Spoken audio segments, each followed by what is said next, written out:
Hello friends, welcome to Kunjal's kitchen. આજે આપણે એકદમ મસ્ત બહારથી ક્રિસ્પી અને અંદરથી સોફ્ટ તેવી બિસ્કિટ ભાખરી બનાવીશું। સાથે જોરદાર ટેસ્ટવાળું કાઠિયાવાડી વઘારેલું દહીં બનાવીશું।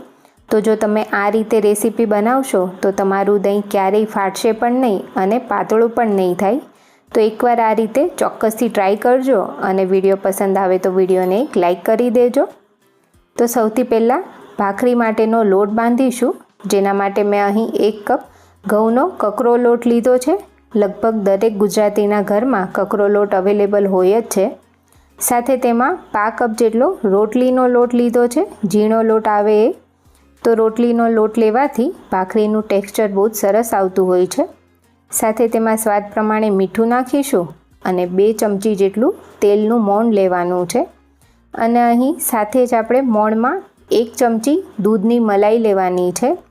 તો મલાઈ નાખવાથી ભાખરી બહારથી સરસ ક્રિસ્પી થશે, અંદરથી મસ્ત પોચી બનશે અને ભાખરીનો કલર પણ એકદમ સરસ બદામી કલરનો આવશે।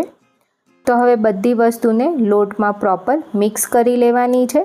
તો લોટના દરેક કણમાં પ્રોપર મોણ લાગે એ રીતે મિક્સ કરવાનો છે અને ભાખરીમાં વધારે પડતું મોણ ના હોવું જોઈએ। આ રીતે મુઠ્ઠી વાળો અને તરત મુઠ્ઠી છૂટી પડી જાય એ રીતનું મોણ રાખવાનું છે। હવે લોટમાં થોડું પાણી એડ કરતા જઈ મીડિયમ કડક એવો ભાખરી માટેનો લોટ બાંધીશું।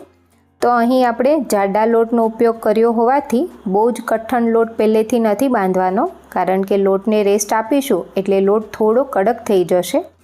તો અહીં મીડિયમ કડક લોટ બંધાઈ ગયો છે। હવે લોટને ઢાંકીને 10 મિનિટ રેસ્ટ આપીશું। હવે વઘારેલું દહીં બનાવવા માટે એક લસણવાળી ચટણી બનાવીશું, જેના માટે અહીં મેં ટોટલ 6 કળી લસણ લીધું છે, જેમાંથી 3 કળી લસણની ચટણી બનાવીશું અને બાકીનું જે 3 કળી લસણ છે તેને નાના ટુકડામાં કાપી લઈશું। હવે તેમાં અડધી ચમચી લાલ મરચું પાવડર નાખીશું અને 5 ચમચી મીઠું નાખીને લસણને ખાંડી લેવાનું છે અને લસણ અધકચરું ખંડાય એ રીતની લસણવાળી ચટણી તૈયાર કરીશું, કંઈક આ રીતની। હવે દહીંનો વઘાર કરીશું। તો દહીં વઘારવા માટે એક વઘારિયામાં 1 મોટી ચમચી તેલ ગરમ કરીશું। તેલ ગરમ થાય એટલે ગેસની ફ્લેમ બંધ કરી દેવાની છે અને એ પછી તેમાં 5 ચમચી જેટલું આખું જીરું નાખીશું। સાથે જ જીરું ખીલે એટલે તેમાં 3 કળી લસણને આ રીતે ટુકડા કરી લીધા છે એ એડ કરી દઈશું અને હવે તેલમાં લસણ સરસ ગુલાબી કલરનું થાય ત્યાં સુધી તેને સાંતળી લેવાનું છે। તો અહીં લસણ થોડું સાંતળાય એ પછી તેમાં લીમડો નાખીશું થોડો અને એ પછી તેમાં 1 ચમચી જેટલા લીલા મરચાં નાખવાના છે। તો અહીં આ મરચું મીડિયમ તીખું હોય એવું લીધું છે અને વઘારેલા દહીંમાં તમે જો વઘારમાં આ રીતે લીલું મરચું નાખશો તો દહીંનો ટેસ્ટ બહુ જ સરસ આવે છે। તો એકવાર ચોક્કસથી આ રીતે મરચાંવાળું વઘારેલું દહીં તૈયાર કરજો ઘરે। સાથે તેમાં તૈયાર કરેલી લસણવાળી ચટણી એડ કરી દઈશું અને હવે તેને પ્રોપર મિક્સ કરીને લગભગ 30 સેકન્ડ જેટલું કૂક કરવાનું છે, જેથી ચટણી સરસ સંતળાઈ જશે અને કાચા લસણની ફ્લેવર પણ દૂર થઈ જશે। એ પછી હવે તેમાં 5 ચમચી જેટલી હળદર નાખીશું અને સાથે અડધી ચમચી ધાણા જીરું પાવડર લઈશું। બંને વસ્તુને તેલમાં સેજ મિક્સ કરી લઈશું અને તૈયાર કરેલ વઘારને દહીં ઉપર પોર કરવાનો છે। તો અહીં મેં 1.5 કપ જેટલું દહીં લીધું છે અને અત્યારે મેં મોળું જ દહીં લીધું છે।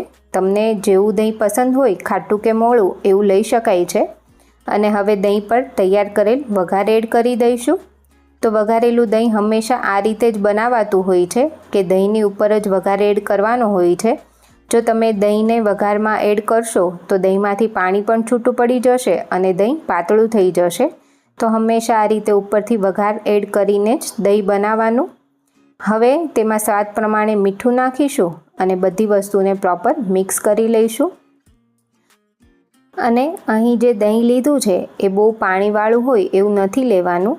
તો એકદમ પ્રોપર ઘાટું એવું વઘારેલું દહીં તૈયાર થઈ ગયું છે। ઉપરથી થોડા લીલા ધાણા એડ કરીને મિક્સ કરી લઈશું।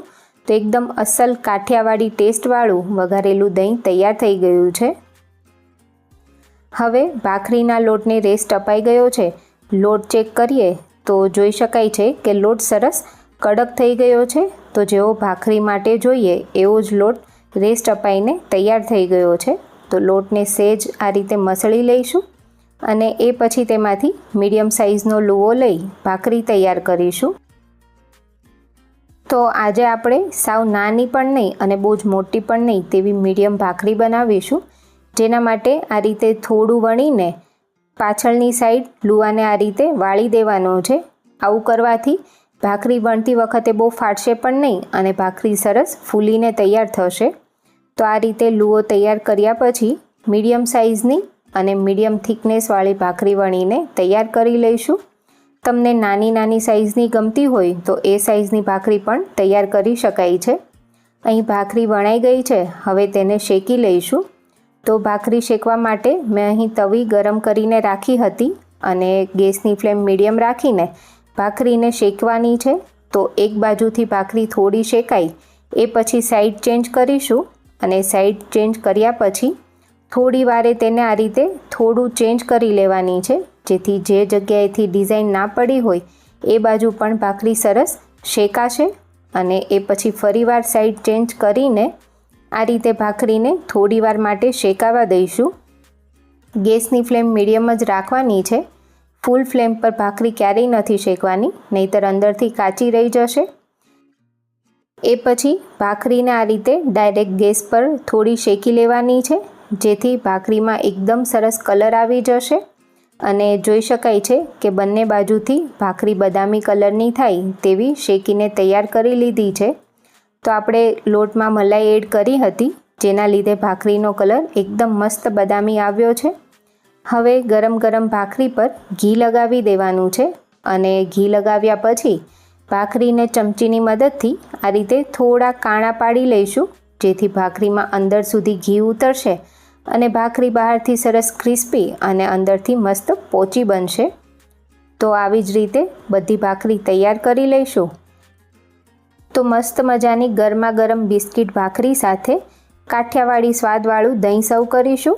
ઘરે ચોક્કસથી બનાવજો અને મને કમેન્ટમાં જણાવજો તમને આજની રેસીપી કેવી લાગી.